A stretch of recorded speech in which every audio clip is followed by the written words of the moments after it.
Hello friends, welcome to my YouTube channel.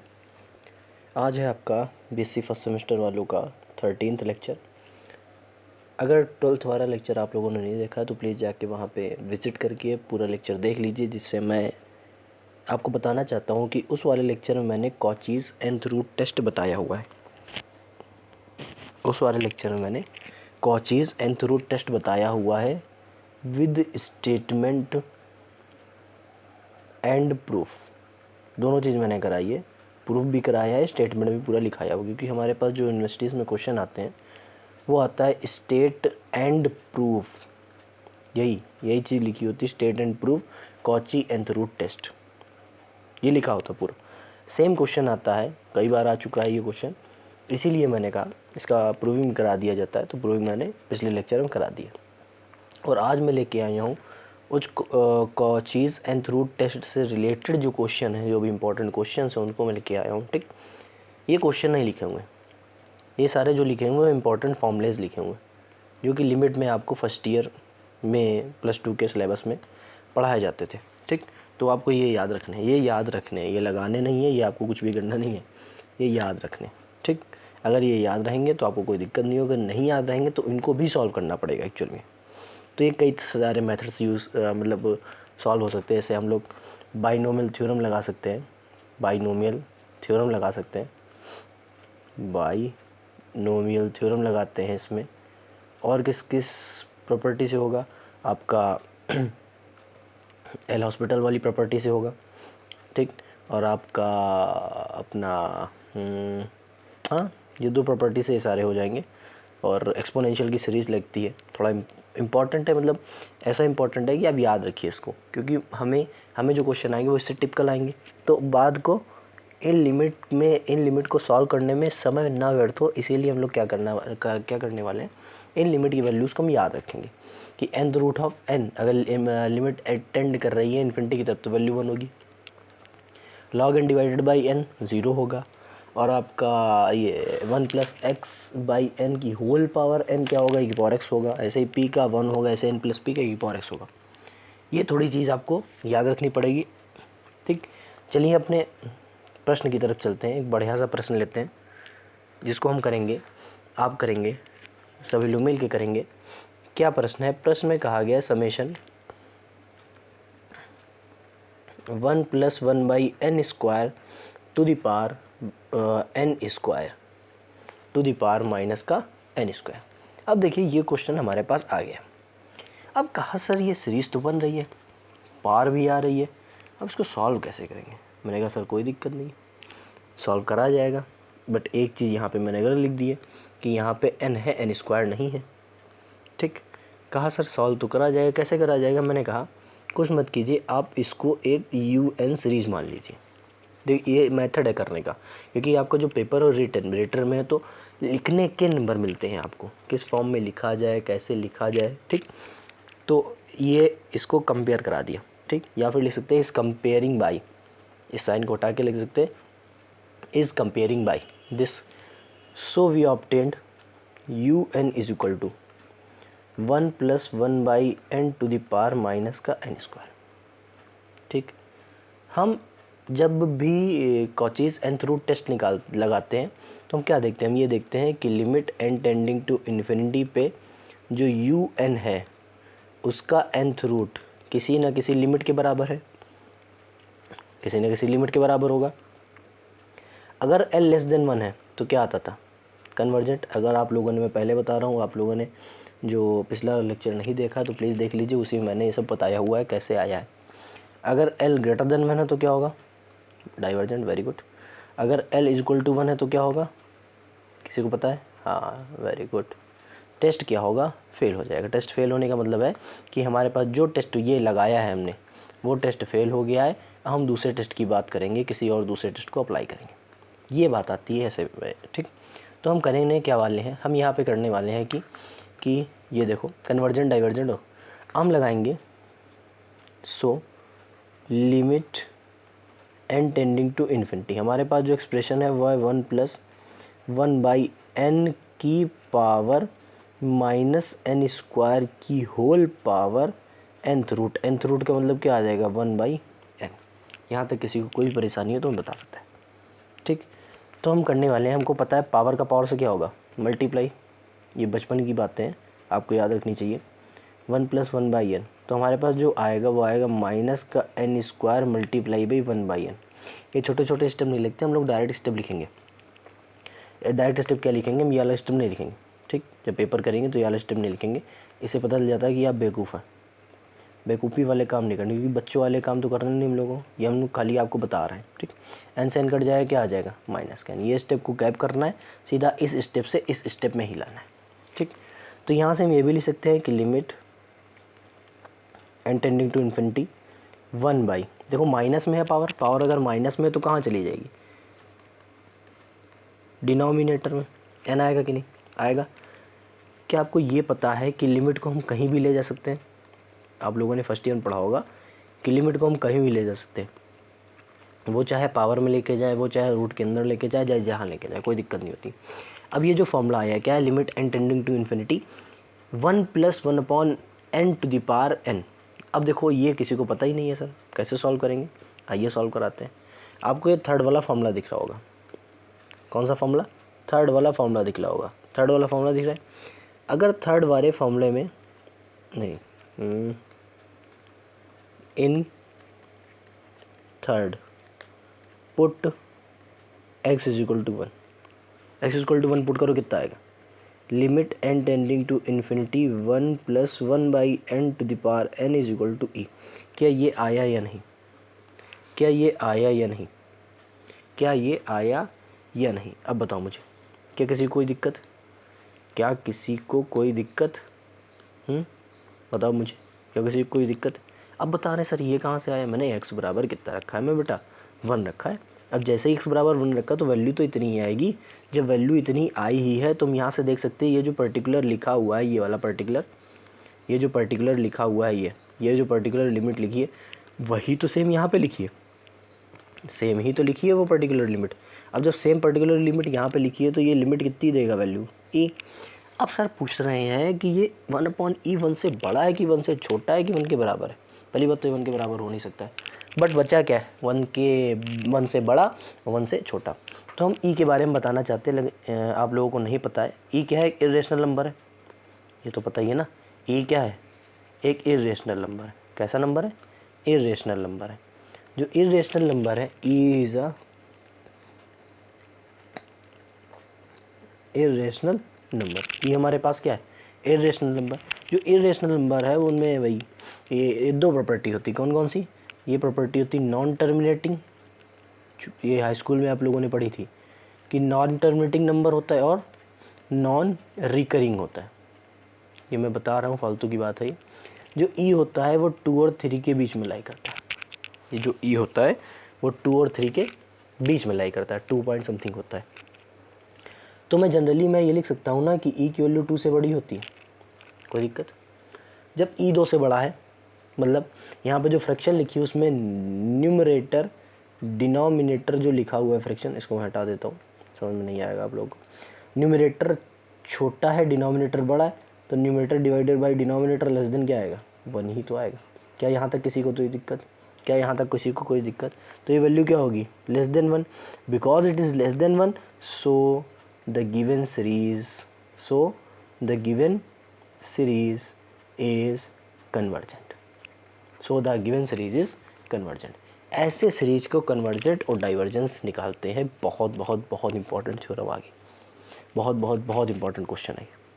ठीक, कैसे करा, वो लिमिट सॉल्व करी हमने, क्या प्रोसेस अपनाया गया वो चीज़ मैंने बताई, क्या क्या इंपॉर्टेंट फिनोमिना है इसमें वो मैंने बताया। ठीक, अगला प्रश्न लेके चलेंगे आपके पास। अगला प्रश्न बहुत ही बेहतरीन प्रश्न है, मतलब आप इससे खुश हो जाएंगे। एक मैंने ऐसे ही जनरल टर्म वाला बता दिया, एक सीरीज वाला बताता हूँ जिससे आपको सारे कॉन्सेप्ट की क्लैरिटी हो जाए। ई का क्यूब डिवाइडेड बाई 3 प्लस 2 का क्यूब डिवाइडेड बाई 3 का स्क्वायर प्लस 3 का क्यूब डिवाइडेड बाई 3 का क्यूब प्लस 4 का cube divided by 3⁴ plus dash dash dash dash n to the cube divided by 3n, ये nth टर्म है, plus dash dash dash dash. हम लोगों ने series कौन सी पढ़ रहे हैं, हम लोग सीरीज कौन सी पढ़ रहे हैं, इनफाइनाइट सीरीज, तो इनफाइनाइट तक जाएगी ना सर वो सीरीज। ठीक, अब इसका हमारा काम है कभी कभी ये जो टर्म लिखा हुआ है ना, ये जो टर्म लिखा हुआ है, ये टर्म दे देता है, दया कर देता है हम लोगों पे। कभी कभी ये टर्म देता ही नहीं है, कभी कभी ये टर्म देता ही नहीं है। नहीं देता है इन द सेंस, इसका मतलब है हमें इसका जनरल टर्म खुद ऑब्जर्व करना पड़ेगा। ऑब्जर्व कैसे करेंगे, देखिए अगर हम यू एन को ऑब्जर्व कर रहे हैं हमारी दृष्टिकोण से देखेंगे तो कैसे देखेंगे। मैंने मान लिया ये हमें नहीं पता, ये वाला जो है ये हमें नहीं पता, छोड़ दो उसको, छोड़ो। ये मान लीजिए ये टर्म हमें नहीं पता है, ठीक। अभी से हमें निकालना है, कैसे निकालेंगे सोचो। हम निकालेंगे कैसे, हमने देखा 3 3 3 3, ठीक है सर 3 तो हर बार आ रहा है डिनोमिनेटर में, बात सही है। और ऊपर पहले 1 आ रहा है, 2 आ रहा है, 3 आ रहा है, 4 आ रहा है, हाँ ठीक है। एक चीज़ हमने ऑब्ज़र्व करी है कि जो ऊपर जो लिखा है, ऊपर जो लिखा है उसका क्यूब हमेशा आ रहा है, ऑब्ज़र्व करी कि नहीं, ठीक। और कुछ हमें दिख रहा है यहाँ पावर 1 थी, यहाँ 2 हो गई, यहाँ 3 हो गई, यहाँ 4, अरे नहीं, अरे जब वो पावर 1 थी वही पावर वो उसका बेस बन गया, जो पावर 3 थी वो उसका बेस बन गया, जो पावर 3 की थी वही उसका बेस बन गया, जो पावर 3 की थी वही उसका बेस बन गया, कोई बात नहीं, जो पावर 3 की थी वही उसका बेस बन गया। Then we observe the nth term या general term of the series. इस तरह हम ऑब्जर्व करेंगे कि general term of the series होता क्या है, किस तरह से हम निकालते हैं। ये हमने ऑब्जर्व कर लिया। अब ऑब्जर्व किया सर, काम तो करना पड़ेगा। फिर हम देखेंगे सर हमें क्या करना है कि लिमिट लगानी है n tending to infinity u n का nth रूट, यही लगाना है। तो हमारे पास आ जाएगा limit n tending to infinity u n क्या है, n का cube divided by 3 to the power n की पावर 1/n कर देंगे सर। 1/n कहाँ होगा, ऊपर नीचे दोनों तरफ ऑपरेट होगा, तो हमारे पास आ जाएगा n to the power 3/n divided by 3 to the power n 1/n। n से n मल्टीप्लाई होगा तो 3 बचेगा, तो मैं इसको ऐसे लिख सकता हूँ n tending to infinity 1/3, sorry ये कहाँ से आ गया, n, इसको लिख सकता हूँ n to the power 1/n का होल क्यूब। क्या लिख सकते हैं या नहीं, लिख सकते हैं कि नहीं। बस एक स्टेप बाकी है, इस स्टेप को लिखना ज़रूरी तो नहीं होता है इस स्टेप को लिखना, लेकिन जो कन्वेंशनल आपकी लिमिट सॉल्व करने का जो तरीका होता है ना, उसके लिए बहुत इंपॉर्टेंट है। अब हम लोगों ने, अब हम इसको भी लिख सकते हैं। देखिए कन्वेंशनल, जैसे आप बुक्स लिखना चाहेंगे, एमएससी पर करेंगे, बुक्स ऑब्ज़र्व करेंगे कैसे क्या होता है, तो ऐसा नहीं कि बुक्स नहीं लिखी जा सकती, हो सकता है, कोई दिक्कत नहीं उसमें। अब ये देखिए हमने कन्वेंशनल तरीके से जो बुक्स के फॉर्म में लिखा जाता है, बुक में जैसे लिखा होता है, जो एकदम क्लैरिफाइड बुक होती है, एक्सप्लेन्ड बुक होती है, इसमें ऐसे ही लिखा जाता है। ऐसे लिख दिया अब मैंने। ये क्या है सर, हमें तो नहीं पता क्या है, आओ भैया दिखाने ले चले। ये देख रहे हैं आप, क्या देख रहे हैं सर, अरे कुछ नहीं भाई साहब, ये जो देख रहे हैं पहला वाला ऑब्जर्वेशन, ये पहला ऑब्जर्वेशन क्या कहता है सर, अच्छा तो लग रहा है देखने में, लेकिन कहीं कुछ नहीं राम से। भैया कहेगा भाई साहब, कहेगा, लेकिन कैसे कहे, देखो कह ये रहा है कि nth रूट ऑफ n हमेशा क्या होगा 1 व्हेन n टेंडिंग टुवर्ड्स 0। कहा सर इतनी बात तो समझ में आ गई सर। अरे सर यही तो लिखा है, अरे सर जब यही लिखा है तो 1/3, 1 का क्या आ जाएगा क्यूब, 1 का क्यूब हमेशा 1 होता है, या 1/3 क्या होता है, 1 से बड़ा होता है, 1 से छोटा होता है। वेरी गुड, जब 1 से छोटा है so the given series is convergent. जो हमारे पास गिवन सीरीज है वो कैसी होगी, कन्वर्जेंट होगी। ठीक, चलते हैं अगले क्वेश्चन की तरफ। अगला क्वेश्चन मैं आपसे कहूँगा, it is very very very very very very very very most important questions. Exam के पॉइंट ऑफ व्यू से नहीं कहूँगा मैं इसे, लेकिन मैं ये कहना चाहूँगा कि ये क्वेश्चन बहुत ज़्यादा इम्पॉर्टेंट है आपके लिए। ठीक, ये हमारे पास क्वेश्चन है। अब सर आपको देख के अच्छा लगा ना, कैसा क्वेश्चन है ये, प्लीज़ कमेंट बॉक्स में कमेंट करके बताइए ये क्वेश्चन आपको अच्छा लगा या नहीं। अब सर इसको हम ऑब्ज़र्व करेंगे, इसको हमने क्या किया, समेशन यू एन से कंपेयर कराया। Then we have got u n is equal to 3 to the power minus n minus minus 1 to the power n. क्या इसमें कोई दिक्कत है आपको, क्या इसमें कोई दिक्कत है आपको, होनी ही नहीं चाहिए। यहाँ पे हमने क्या करा है, कंपैरिजन करा है। कंपैरिजन तो कर लिया, लेकिन यहाँ पे एक छोटी सी चीज़ हमें पता चली है कि हम इसको ऐसे ले सकते 3 to the power minus n multiply by 3 to the power minus minus 1 to the power n. क्या यहाँ तक किसी को कोई दिक्कत, क्या यहाँ तक किसी को कोई दिक्कत नहीं। एक चीज़ हमने ये ऑब्ज़र्व करी है एक छोटी सा, कि ऑब्ज़र्व करी है तो उसको डब्बे में लिखना ज़रूरी है। जो ऑब्ज़र्वेशन है मैं डब्बे में लिख देता हूँ, ये ऑब्ज़र्वेशन है मेरी। ठीक, ऑब्ज़र्वेशन क्या कहती है? ऑब्ज़र्वेशन कहती है कि -1 to the power n gives +1, it also gives -1 depending upon n is even and depending upon n is odd। ये हमारे पास आपका सिचुएशन आ गई। -1 to the power n हमेशा पॉजिटिव होगा। कब? जब n इवन होगा। -1 to the power n हमेशा -1 होगा जब n क्या होगा? ऑड होगा। तो हमारे पास ये कंडीशन आ गई है। इस कंडीशन को अगर देखेंगे तो हम देख रहे हैं कि -1 पे ही लगा सकते हैं यार। ये इस पे तो कोई फ़र्क डालेगा नहीं, इस वाले से तो कोई मतलब है नहीं, इसको ऐसे ही छोड़ दो, इससे कोई मतलब नहीं, इस पे कोई चीज़ नहीं डाल रहे हैं। देखिए कैसे लिखना चाहते हैं, इसको ब्रैकेट लगाया हुआ खाली, हमारे पास 2 वैल्यूज़ आ जाएंगी। इसमें हमने कुछ नहीं किया, इसमें हमने कुछ नहीं किया, लेकिन यहाँ पे हम खुरापेची कर रहे हैं। ठीक, पहला हम ले रहे हैं n इज़ इवन। इवन लेंगे तो -1 की पावर n क्या होगा? प्लस का 1। n यहाँ पे क्या है? इवन। -1 की पावर n क्या होगा? पॉजिटिव। यहाँ पे माइनस है, अगर n ऑड लेंगे तो -1 की पावर क्या हो जाएगा? -1, तो माइनस का 1 व्हेन n इज ऑड। क्या यहाँ तक किसी को कोई दिक्कत? तो हमने यहाँ से ऑब्जर्व कर लिया, ये वैल्यू क्या आ जाएगी? 3 to the power -n multiply by 3 की power -n, 3 to the power -n 3 की पावर 1, पॉजिटिव आएगा। ये आएगा जब n क्या होगा? इवन। ये आएगा जब n क्या होगा? ऑड। ठीक, अब इसके बाद हमें क्या लेना होता है? nth root. ले लिया sir nth root, both side. यहाँ भी लिया nth रूट और यहाँ भी लेंगे nth रूट। अब डायरेक्ट मैं लिखना चाहूँगा, थोड़ा आपको समझना पड़ेगा। तो मैंने यहाँ nth रूट लिया है तो क्या आ जाएगा? 3 to the power -n multiply 3 to the power minus का 1/n, सीधा मल्टीप्लाई करा दिया। 3 to the power -n1 और 3 की पावर 1/n, जहाँ पे सॉरी n इवन है और n क्या है? ऑड है।